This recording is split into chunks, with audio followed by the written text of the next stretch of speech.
Comment apaiser vos blessures émotionnelles? Bonjour à tous, je suis Anaëlle et je suis là pour vous aider à améliorer votre bien-être. Aujourd'hui, on va aborder le thème des blessures émotionnelles et on va voir également quel type de pierre sera le plus approprié pour apaiser ces blessures émotionnelles.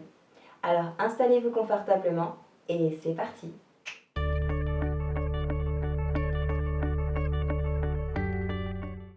Les blessures émotionnelles surviennent après un événement considéré comme traumatisant ou douloureux pour la personne. Elles sont donc reliées intimement aux émotions. C'est des émotions qui sont intériorisées, émotions de colère, émotions de tristesse, émotions de jalousie, émotions de rancœur, de rancune. Tout ça, on intériorise et on met ça en fait dans une forme d'archives. J'appelle ça comme ça, les archives de l'enfant. Et à chaque fois en fait que l'enfant va se retrouver dans une interaction, il consultera ses archives. Plus il va grandir, puis plus il va puiser dans ses archives. Donc ça, j'ai déjà vécu. Voilà ce que ça me fait comme souffrance. Voilà ce que ça dit de moi. Ça, j'ai vécu. Voilà ce que je suis en train de revivre encore. Donc voilà ce que ça dit de moi. Et voilà comme ça, comment on se construit avec nos blessures émotionnelles. Sachez que les blessures émotionnelles se construisent une bonne partie durant l'enfance. Après, bien évidemment, elles vont être renforcées dans nos interactions en grandissant. Et si on n'a pas justement la visibilité dessus, on peut effectivement souffrir constamment de ces blessures. Ce que j'ai oublié de préciser et qui va être très important et déterminant dans la suite de l'éducation et de l'évolution d'un enfant qui est équilibré, donc qui deviendra un adulte équilibré, c'est les attentes que l'enfant aura pendant son enfance vis-à-vis de ses parents, de ses professeurs, de ses amis. Donc si les attentes d'un enfant trouvent une réponse plutôt bienveillante, on va dire que l'enfant apprendra à nourrir finalement l'amour de soi, à concevoir qu'il peut faire des erreurs et du coup évoluer avec une certaine confiance. Par contre, quand les attentes sont répondues d'une façon agressive, dure, indifférente aussi, parce qu'on peut se montrer des fois indifférent vis-à-vis d'un enfant, l'enfant va grandir avec non seulement des fausses croyances, mais ça va encore plus augmenter la profondeur de sa blessure. Ces blessures deviendront des plaies émotionnelles non cicatrisées chez cet enfant qui deviendra adulte et cela pourra entraîner des déséquilibres émotionnels et altérer la qualité des relations qu'il pourra avoir. Prenons un exemple. On va avoir Paul qui lui va être bien stylé, bien sapé, bien musclé. Et on va avoir Jacques qui lui sera plutôt réservé, intellectuel. Voilà, il ne va pas trop se mélanger Jacques avec les autres. Lors d'un événement de groupe, Paul vient voir Jacques en lui disant « Regarde moi comment je suis bien sapé, regarde comment je suis bien stylé, t'as vu comment je suis beau ». Et là, il va y avoir deux possibilités d'interaction.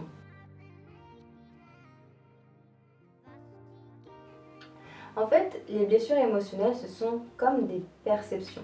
Donc vous allez avoir la perception de la blessure émotionnelle et vous allez avoir l'autre choix qu'on va voir après. Donc on a effectivement une personne très avenante, sociale, plutôt rayonnante, avec un physique assez imposant quelque part, qui visiblement imprègne de par son leadership. Parce que Paul, il va avoir beaucoup d'amis. Socialement, c'est quelqu'un de très abondant. Jacques, c'est plutôt l'inverse. Jacques, c'est plutôt une personne qui va avoir 2-3 amis, qui sélectionne, qui est très bien dans cet univers-là. Ça va être une personne très introvertie. Maintenant, qu'est-ce que renvoie Paul à Jacques? Ça, c'est très intéressant. Paul, il renvoie l'idée que finalement, c'est quelqu'un qui impressionne. Et Jacques, en fait, s'il se place dans la perception de la blessure émotionnelle, ça va lui renvoyer au fait que peut-être dans son enfance, il n'a pas eu cette présence et cette capacité de se mettre en avant, en mouvement avec son corps. Alors ça peut être tout simplement dû à un parent qui dévalorise ou qui ne prend pas en considération l'enfant dans toute sa globalité, donc émotionnelle, physique, etc., etc. Donc, du coup, ça va lui renvoyer à cette blessure-là. Donc là, en fait, dans cette optique-là, Jacques, il va répondre de deux façons. Donc, il y a la première façon, c'est tout simplement l'évitement. Donc, on va fuir l'interaction. Et la deuxième, c'est l'agressivité, c'est de répondre d'une façon agressive parce qu'on a été blessé. Parce que quelque part, ce que renvoie en fait Paul, c'est l'idée que Jacques, il n'est pas assez bien pour les autres. Deuxième façon d'interagir avec les autres, et ça va être la perception avec l'amour de soi. Et je vous invite vraiment à toujours essayer d'aller contacter cette perception-là de l'amour de soi. La personne qui finalement développe l'amour de soi, elle n'a pas besoin de plaire, elle n'a pas besoin de briller quelque part aux yeux des autres parce qu'elle s'aime en toute simplicité. Et ça, c'est intéressant parce que face à des personnes qui justement vont essayer de prendre appui sur vos faiblesses quelque part, alors faiblesse entre guillemets parce que c'est une perception sociale, par exemple d'être chétif et du coup on associe le fait d'être chétif à quelqu'un de faible, c'est une perception sociale, ce n'est pas la réalité. Du coup, ce qui va être intéressant ici, c'est que la personne qui va effectivement se placer au niveau de la perception de l'amour de soi, elle va répondre à l'autre, mais en fait, je m'aime. Tu peux effectivement briller entre guillemets aux yeux des autres, mais moi finalement, je préfère ce que je suis en toute simplicité.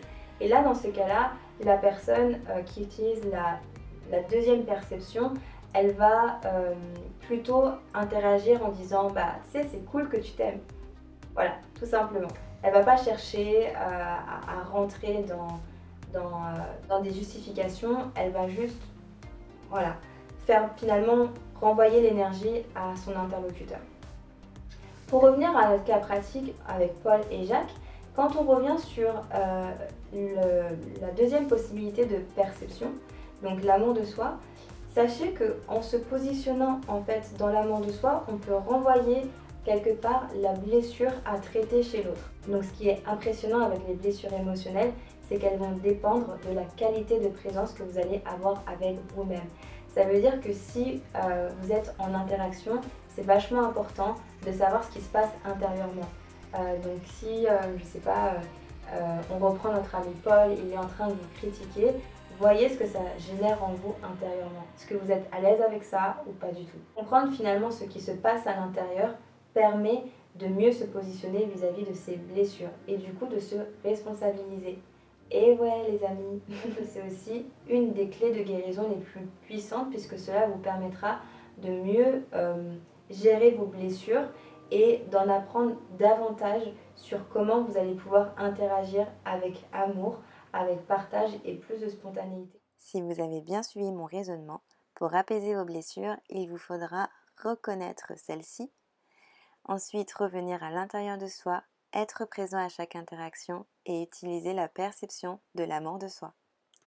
Sachant que la perception de l'amour de soi n'est autre que le point de vue que vous décidez de choisir.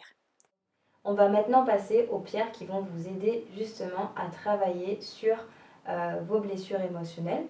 Donc sachez que la lithothérapie, elle aide justement à apaiser les blessures. Après, je vous conseillerais toujours d'allier la lithothérapie à une autre pratique. Ne pas faire que de la litho. Vous pouvez faire de la naturopathie, vous pouvez faire de l'acupuncture, vous pouvez faire du yoga. Enfin, l'idée, c'est vraiment de trouver en fait les techniques qui vont vraiment vous faire du bien et qui vont petit à petit vous libérer de vos blessures émotionnelles. Donc, pour revenir à nos pierres, aujourd'hui, je vais me concentrer sur une pierre qui va être la randonite. Donc la randonite, ça va être une pierre qui va être composée essentiellement de manganèse, de fer, de silicium, d'oxygène et de calcium. Elle est rose tachetée de noir. Et sa signification qui vient du mot grec randon qui signifie rose. Donc Comme on a pu le voir dans mes autres vidéos, où je parlais notamment des systèmes énergétiques, donc les chakras, les centres énergétiques, ici, la randonnée, ça sera du coup associé au chakra du cœur. Donc c'est le chakra qui permet justement d'avoir cet équilibre dans notre vie.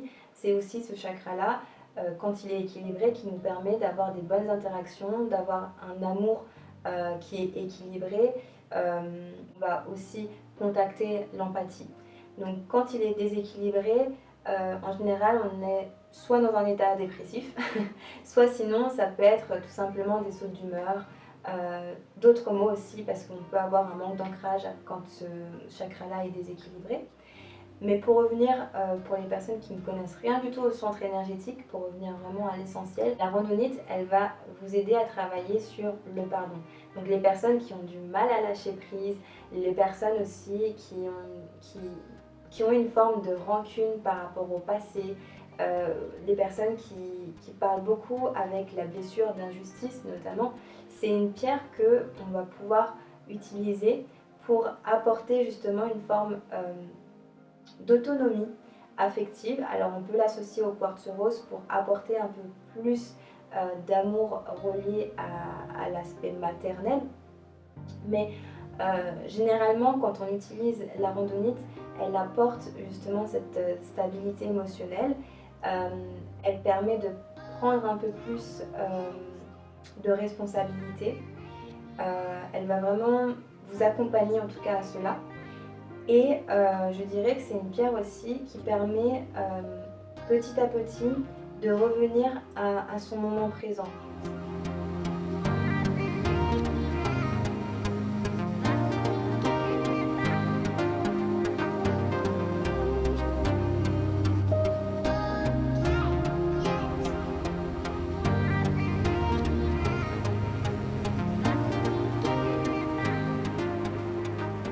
N'hésitez pas à me dire si vous avez déjà utilisé la randonnite et si ça a eu des effets sur vous. Donc n'oubliez pas de liker, de partager, de vous abonner et moi je vous fais des gros bisous. Ciao!